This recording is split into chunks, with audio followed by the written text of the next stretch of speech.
Bienvenue à tous dans cette nouvelle vidéo, on se retrouve pour une nouvelle analyse sur les Pokémon de la 9e génération et dans cette vidéo on va parler de Kourou-Singe. Kourou-Singe, un Pokémon qui fait beaucoup parler de lui.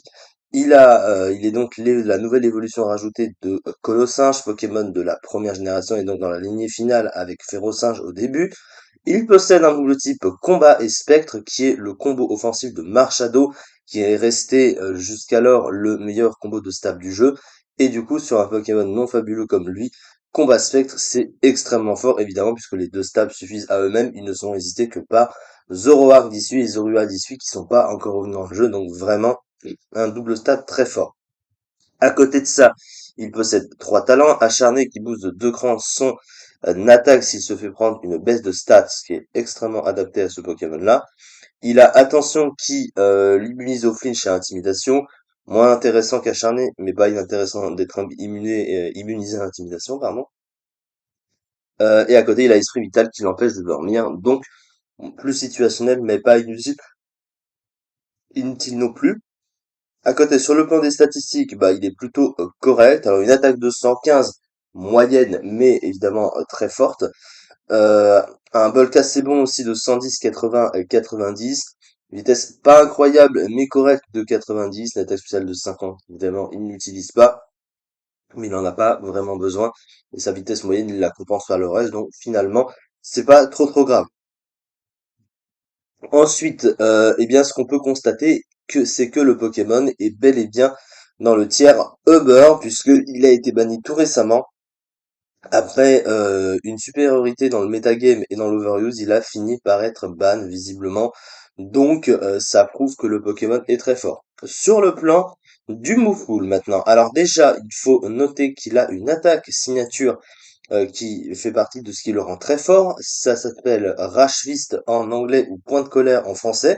C'est 50 de puissance, 100% précision. Donc tu te dis en apparence 50 de puissance, c'est pas beaucoup. Mais en fait, ce Pokémon, eh bien, à chaque fois, on va le voir donc ici, qu'il subit une attaque directe, du coup, cette capacité gagne plus 50 en puissance, même s'il se frappe dans sa confusion. L'effet est cumulable jusqu'à atteindre 350 de puissance et demeure, même si le lanceur quitte le terrain ou tombe KO.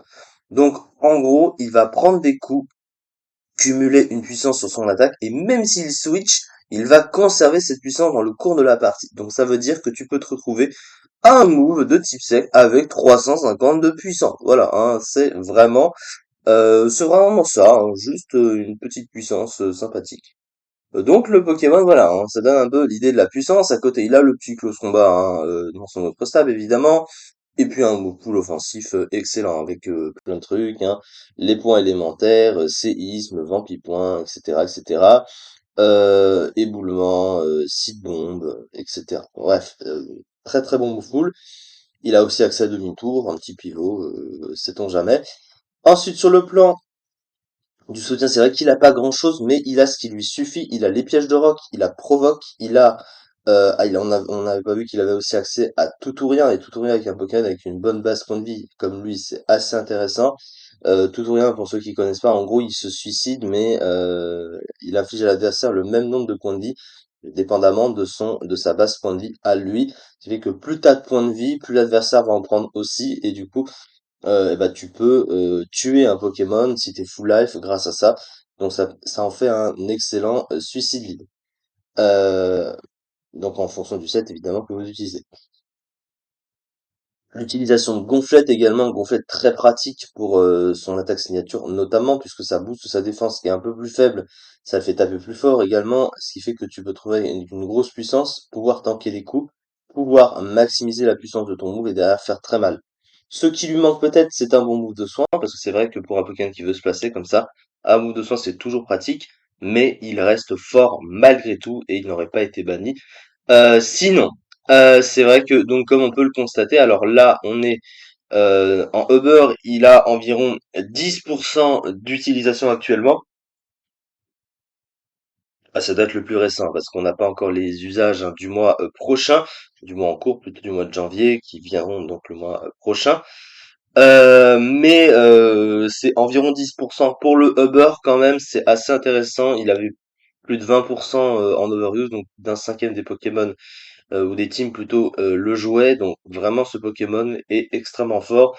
Le seul Pokémon de type combat spectre non légendaire, non fabuleux et qui arrive à s'imposer. Donc vraiment ce Pokémon est très fort, il n'y a pas de débat à ce niveau-là. C'est ça du coup pour cette vidéo. On se retrouve prochainement pour la suite des analyses sur les Pokémon de la 9e génération. Et on commence petit à petit à toutes les faire, mais c'est pas encore tout à fait fini. On est loin d'avoir tout fait. Merci beaucoup et à très vite en tout cas.